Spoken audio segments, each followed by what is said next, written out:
Hello students and welcome back to channel Siraj English. Linear programming का lecture number 1 होगा जिसे हम कवर करेंगे नए points of linear programming. Start करेंगे आज का क्लास।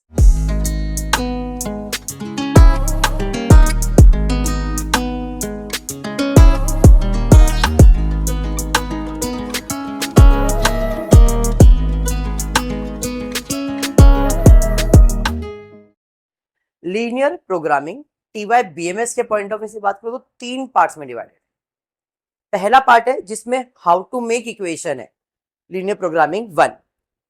सेकेंड है लीनियर प्रोग्रामिंग 2, जिसमें वो जो फॉर्मेशन आपने इक्वेशन फ्रेम किया है उसे ग्राफिकली सॉल्व करना है। The third part is linear programming 3, जिसमें इक्वेशंस दिए गए हुए हैं बट ग्राफिकली सॉल्व नहीं करना है, उसे एक नए मेथड से सॉल्व करना है जिसका नाम है सिंप्लेक्स मेथड, एंड वही आपके थोड़ा डिफिकल्ट पड़ेगा। ठीक है, 12th स्टैंडर्ड की बात करूं तो लीनियर प्रोग्रामिंग जो सेकेंड पार्ट करने वाले हैं, मतलब इक्वेशन फ्रेम करके दिया ग्राफिकली सॉल्व करना है, वो 12th स्टैंडर्ड। ठीक है, मैं लीनियर प्रोग्रामिंग 2 से डायरेक्ट स्टार्ट कर रहा हूं बिकॉज 1 में सिर्फ फॉर्मेशन है। 1 में क्या है, इक्वेशन कैसे फ्रेम करने का वही है, तो वो पार्ट 2 में भी आने वाला है, मतलब लीनियर प्रोग्रामिंग 2 में भी है, इसलिए मैंने डायरेक्टली लीनियर प्रोग्रामिंग 2 ही स्टार्ट किया है, फर्स्ट स्टार्ट नहीं किया है, और वो मैं स्टार्ट भी नहीं करूंगा बिकॉज उसका रीजन ये है कि लीनियर प्रोग्रामिंग 2 के जो भी क्वेश्चन है वही सेम क्वेश्चन पार्ट 1 में भी है। मतलब लीनियर प्रोग्रामिंग 1 के अंदर सेम क्वेश्चन है, ओनली फॉर्मेशन है, आगे के स्टेप्स नहीं है। तो मैं आपको बताऊंगा पार्ट 1 में कितना है और पार्ट 2 में कितना है। 12th स्टैंडर्ड को आज का लेक्चर इंपॉर्टेंट है। ठीक है, क्वेश्चन दिया गया है आपके सामने, दिया है अ कंपनी मैन्युफैक्चर 2 प्रोडक्ट। हम क्या कर रहे हैं, 2 प्रोडक्ट मैन्युफैक्चर कर रहे हैं। अब प्रोडक्ट मैन्युफैक्चर क्यों कर रहे हैं, बेचना होगा, है नहीं, प्रॉफिट कमाना होगा, या तो फिर कॉस्ट निकालना होगा। दो चीज ही हो सकता है, या तो बेचना होगा, बेचना होगा मतलब सेल्स करना होगा, तो क्यों, प्रॉफिट कमाने के लिए, या तो फिर उसका कॉस्ट निकालने के लिए। अगर मैं ये प्रॉफिट और कॉस्ट वर्ड यूज कर रहा हूं तो आपकी दिमाग की बत्ती जलनी चाहिए कि सर कॉस्ट है मतलब प्रॉब्लम मिनिमाइजिंग का होगा, और अगर वो प्रॉफिट पूछ रहा है तो प्रॉब्लम मैक्सिमाइजिंग का होगा। ये कंसेप्ट ध्यान में रखना है। जो भी प्रोडक्ट रहेगा वो आपका हेडिंग बनेगा, हमेशा याद रखो। जो भी प्रोडक्ट बना रहे हो या जो बेचने वाले, वो हमेशा हेडिंग रहेगा। क्वेश्चन कैसा भी फॉर्मेट में हो, आपको जो प्रोडक्ट बनाने का है वो आपका ऑलवेज हेडिंग बनेगा, और वो बनाने के लिए जो भी मशीन्स वगैरह लगेगा वो उसका कॉलम बन जाएगा। ठीक है, क्या है कैसे बताता हूं। यहाँ पे 2 प्रोडक्ट मैन्युफैक्चर करना, A and B, both product are process to 2 machine M1 and M2। यहाँ पे मशीन हेडिंग दिया है और प्रोडक्ट दिया है, अवेलेबिलिटी दिया हुआ है M1 का और M2। Profit per unit, profit आ गया मतलब प्रॉब्लम किस चीज का है, मैक्सिमाइजिंग का। Profit per unit for a is 100 और बी का कितना दिया है, जिस चीज का प्रॉफिट जिस चीज का कॉस्ट रहेगा वो हमेशा हेडिंग बनेगा, ये ध्यान में रखना। ए का और बी का प्रॉफिट दिया है, अगर कॉस्ट भी दिया रहता तो भी वो आपका हेडिंग बनता। तो जब आप सॉल्यूशन प्रिपेयर करोगे तो हेडिंग डाल दिया ए, हेडिंग डाल दिया बी, इधर कुछ और है, इधर कुछ और है, जरा ध्यान से। ए हेडिंग है और बी हेडिंग है। ए को मैंने लिया let x B number of unit of A per month and B number of y B number of unit for B for per month. तो ये heading A, heading B. Product बनाने के लिए कितने मशीन अवेलेबल है मेरे पास, 2, machine 1 and machine 2। ठीक है, अब प्रोडक्ट ए बनाने के लिए मशीन 1 में कितने आवर्स लग रहे हैं, तो प्रोडक्ट ए मशीन 1 में कितने आवर्स लग रहे हैं, एंड ए बनाने के लिए मशीन 2 में कितने आवर्स लग रहे हैं, ए बनाने के लिए मशीन 2 में कितने आवर्स लग रहे हैं। ऐसा और ऐसा प्रेजेंटेशन समझ में आ रहा है, ये क्यों, अगर ये कर लिया ना आपने तो सिंपल हो गया, वर्किंग काम खत्म हो जाएगा। बी बनाने के लिए मशीन 1 में कितने आवर्स लग रहे हैं और मशीन 2 में कितना, समझ में आया। एंड मेरे पास मैक्सिमम टाइम कितना अवेलेबल है, प्रॉफिट मतलब मैक्सिमम होता है, मेरे पास मैक्सिमम अवेलेबल टाइम कितना है, 7200 एंड 4000। 7200 किसके लिए, M1, तो M1 के लिए मैक्सिमम टाइम अवेलेबल कितना है, और इसके लिए कितना है, ये समझ में आ गया, पक्का। चल, अब जो ट्रिक देने वाला वो बहुत हेल्पफुल होगा, टेक्स्ट बुक में मिलेगा नहीं, ध्यान देना। ये बॉक्स बना लो, आपका पार्ट 1 ऐसा क्वेश्चन रहेगा, आपको ऐसा हेडिंग करना है एंड देन फॉर्मुलेट करना इक्वेशन, ये x ये y और ये उसका आंसर, ये x ये y और ये उसका आंसर। और उसके पहले प्रॉफिट बोला है, तो प्रॉफिट तो क्या होगा, मैक्सिमाइज, मैक्सिमाइज z, z को कहते हैं ऑब्जेक्टिव फंक्शन। ऑब्जेक्टिव फंक्शन मतलब हमें क्या फाइंड करना है, हमें क्या फाइंड करना है, मैक्सिमम। तो Z stand for objective function, Z stand for objective. हमारा ऑब्जेक्टिव क्या है, मैक्सिमम आंसर निकालना है। और वो कैसे निकलेगा, A का प्रोडक्ट बेचेंगे तो अपने को कितना मिलेगा, 100। B प्रोडक्ट बेचेंगे तो कितना मिलेगा, 100। तो 100x, क्योंकि A तो x है ना, प्लस 80y, तो मुझे आंसर क्या आएगा, मैक्सिमम। क्लियर हुआ। Same with the cost, cost रहता तो इधर क्या लिखता, मिनिमाइज, और जो प्रॉफिट दिया रहता वो लिख देते, या कॉस्ट दिया रहता वो लिखते, ए के लिए जो लिया, बी के लिए जो लिया, वो एक्स और वाई ऐड। क्यों करना पड़ेगा, 80 रुपया में बेच रहा तो अपन 80 रखेंगे उसको, जो दिया है वही सेम लिखने का है। ए है तो एक्स, बी है तो वाई। ए का प्रॉफिट कितना, 100, बी का प्रॉफिट कितना, 80। इतना समझा। अब आंसर लाने के लिए मेरे पास दो इक्वेशंस हैं। अब M1 M2 M3 M4 M5 जितने इक्वेशंस होंगे, मतलब जितने वैल्यूज होंगे उतने इक्वेशन बनेंगे, जिसे कहते हैं सब्जेक्टिव फंक्शन। क्या कहते हैं, सब्जेक्टिव फंक्शन। सब्जेक्टिव पहला है 6x 4y, 6x 4y। Maximum मतलब हम 7200 से ज्यादा यूज नहीं कर सकते टाइम, इसलिए इसका साइन है लेस देन इक्वल्स टू 7200। मतलब मशीन 1 ए प्रोडक्ट और बी प्रोडक्ट बनाने के लिए मेरे पास कितना मैक्सिमम अवेलेबल है, 7200। इसका मतलब इन दोनों को अगर मैं यूज भी कर रहा हूं तो मेरा आंसर 7200 से ज्यादा आएगा क्या, इसलिए साइन लेस देन। समझा। सेकेंड इक्वेशन क्या है, 2x 4y less then 4000, 2x 4y less then. ये है आपका लीनियर प्रोग्रामिंग 1। हर सब में ये चीज ऐड कर दो, x is always greater than 0, y is always greater than equal to 0। ये इक्वेशन नहीं है, हम बता रहे x का जो वैल्यू आएगा वो 0 या 0 से बड़ा ही आएगा, y का जो भी आंसर आएगा वो 0 या 0 से बड़ा है, क्योंकि नेगेटिव आएगा तो प्रॉफिट कैसे आएगा, इसलिए जो भी मैंने अज्यूम किया है उसका वैल्यू 0 या 0 से बड़ा। ये समझ में आया क्या, क्लियर। ये हुआ लीनियर प्रोग्रामिंग 1 कंप्लीट। हाँ, तो भी वही आएगा, कॉस्ट रहेगा तो अपने को देखने का, इधर साइन बदल जाएगा। सिंपल भाषा में बता दूं, अगर मैक्सिमाइजिंग है तो ये मिनिमम का साइन रहता है, और मिनिमाइजिंग है तो मैक्सिमाइजिंग का साइन रहेगा। मतलब ये जो साइन है ना, इसका कुछ काम नहीं है, खाली एक जगह पे छोटा सा यूज है खाली, बाकी इसको करना कुछ नहीं होता है, खाली आपको साइन पहचानना है। प्रॉब्लम मैक्सिमाइजिंग का है तो less than sign, problem minimising होता है तो ग्रेटर देन साइन। मिनिमम मतलब कम से कम इतना, इससे ज्यादा भी हो सकता है, इसलिए उसका साइन क्या हो जाता है, ग्रेटर।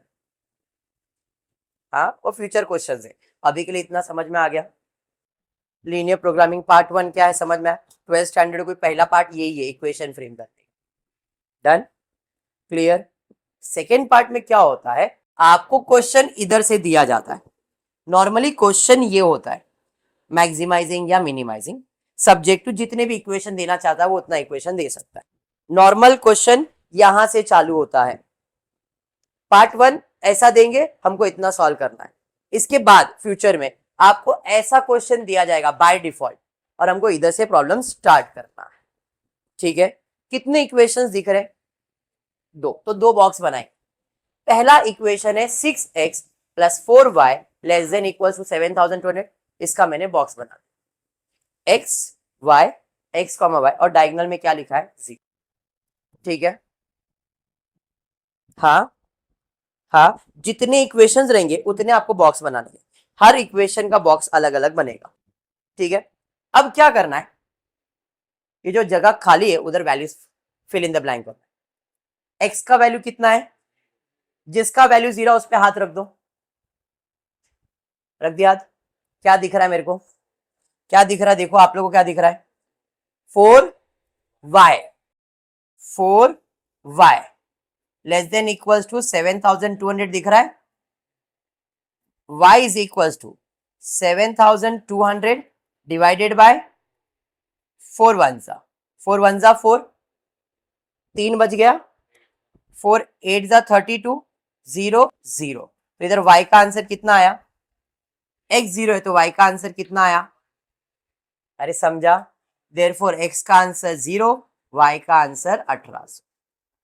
समझा, हाँ पक्का, x पे हाथ रख दिया, y का वैल्यू 1800, 0,1800। समझा ये, पक्का।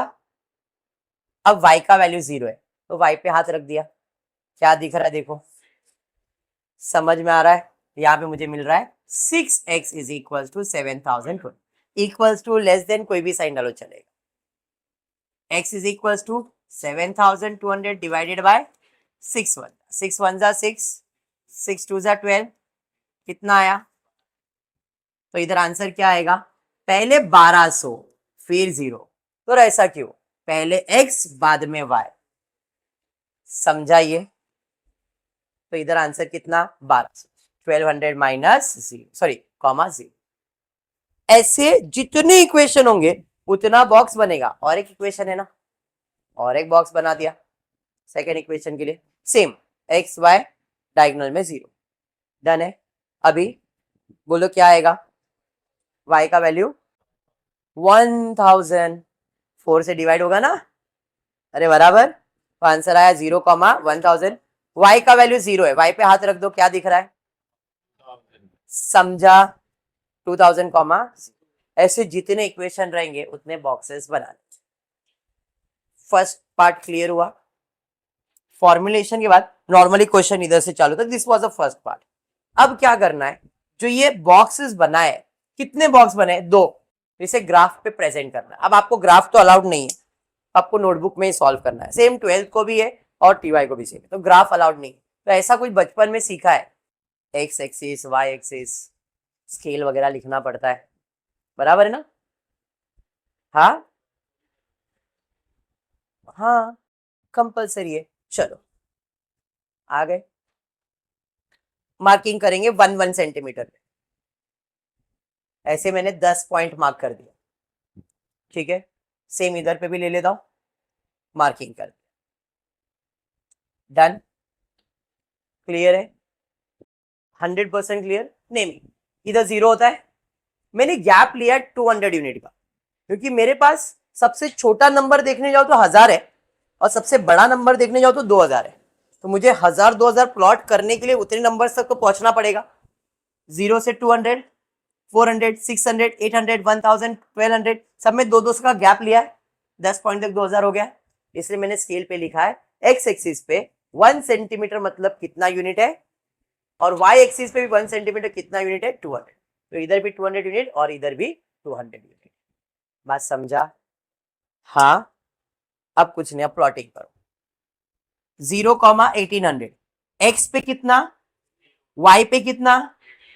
y मतलब ये y है, y पे 1800 पे पॉइंट मार्क किया। अरे समझा? x पे कितना, x पे कितना? x पे 1200, यहां पे और तो 0 हो गया। तो पहला बॉक्स का प्लॉटिंग समझ में आया? लाइन ड्रॉ कर दो, समझा? अब इसका साइन, जो मैंने बोला साइन का यूज, वो इधर है। क्या साइन है? लेस। लेस मतलब अंदर की तरफ और मोर मतलब बाहर की तरफ। तो ये लाइन को हमको एक एरिया देने का।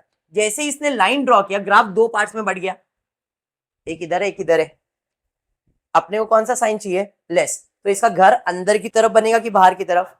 तो इस लाइन का जो एरो बनेगा वो किधर बनेगा?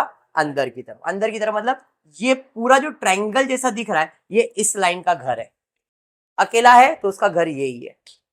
बट मेरे पास और एक इक्वेशन है, तो और एक बार प्लॉटिंग करूंगा मैं। x पे 0 और y पे कितना? y मतलब ये y है, y पे 1000 मतलब इधर 2000 किधर? लाइन ड्रॉ कर दिया। अरे समझा? इसका भी घर अंदर की तरफ है, इसका भी घर अंदर की तरफ, इस लाइन का भी। अब दोनों का कॉमन घर किधर बन रहा है? ये, तो ये उसका कॉमन घर है, शेड कर दिया। समझ में आ गया? क्लियर? अब घर बना तो बाउंड्री लगाना पड़ेगा अपने को कि मेरे घर में कोई नहीं आए, तो इसका बाउंड्री बना दे। ये तो यहां से है ही है, 1 2 3 और ये 4, चौथा पॉइंट मैंने लिया नहीं। बट इतना जो दिख रहा है ये इनका घर है, इनको बाउंड्री दे दिया 1 2 एंड 3, ए बी एंड सी। अब ये तीनों में से अपने को एक आंसर मिलेगा और वो आंसर क्या रहेगा? मैक्सिमम। अब वो कैसे मिलेगा, वहीं से प्रॉब्लम चालू होता। इतना समझ में आ गया? फर्स्ट पार्ट था जितने इक्वेशन उतने बॉक्सेस बनाओ, जितने बॉक्स बनेंगे उतने ही लाइंस बनेंगे। 2 बॉक्स बनाए इसलिए मैंने कितने लाइन ड्रॉ किया? 2। 3 बॉक्स होता 3 लाइन, और बाद में कॉमन एरिया ढूंढना है, कॉमन एरिया ढूंढना है। अब ये अंदर की तरफ क्यों था? Because less than sign. Greater होता तो दोनों का कॉमन एरिया बाहर की तरफ आता।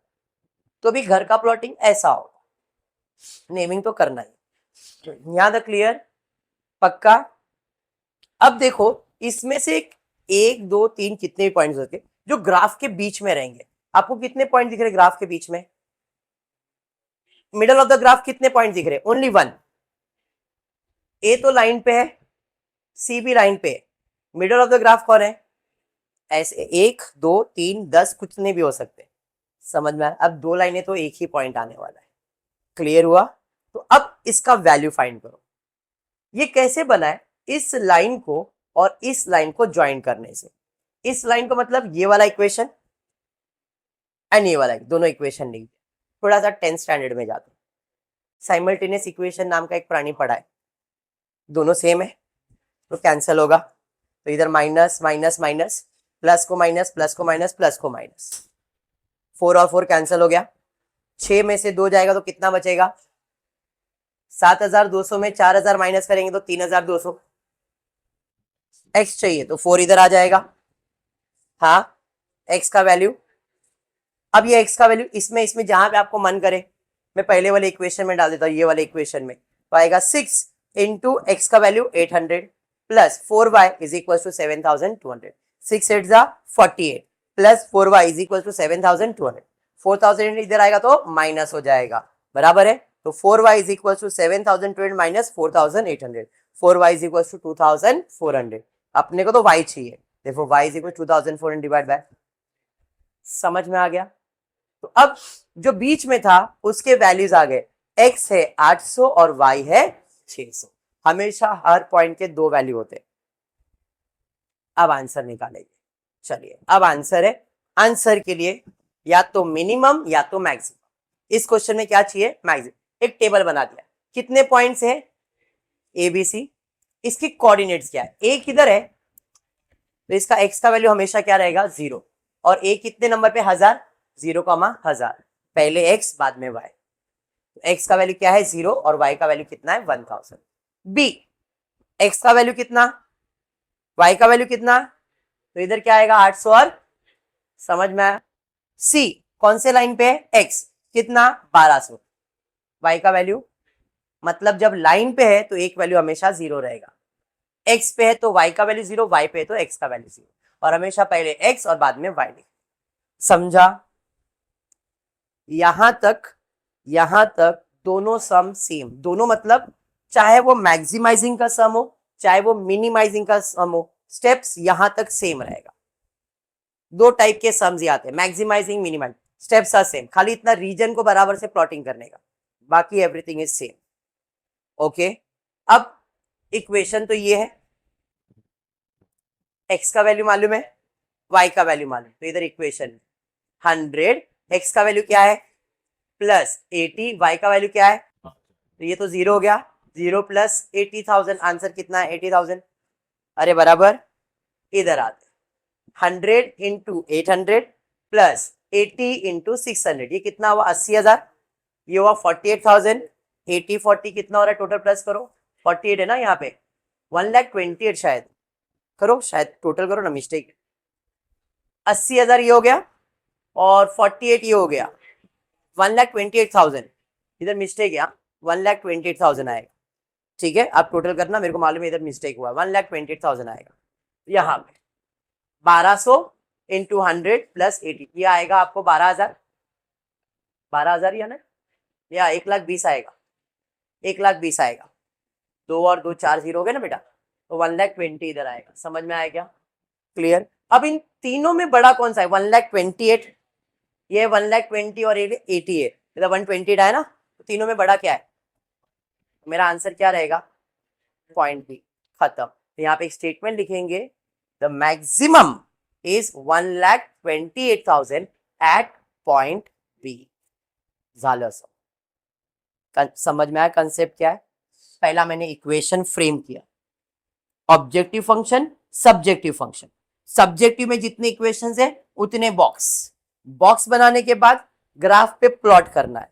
ग्राफ पेपर नहीं मिलेगा आपको, बराबर से स्केल वगैरह मेजरमेंट अच्छे रखोगे तो क्लियर मिल जाएगा। आप इसे बिना सॉल्व किए भी सॉल्व कर सकते थे।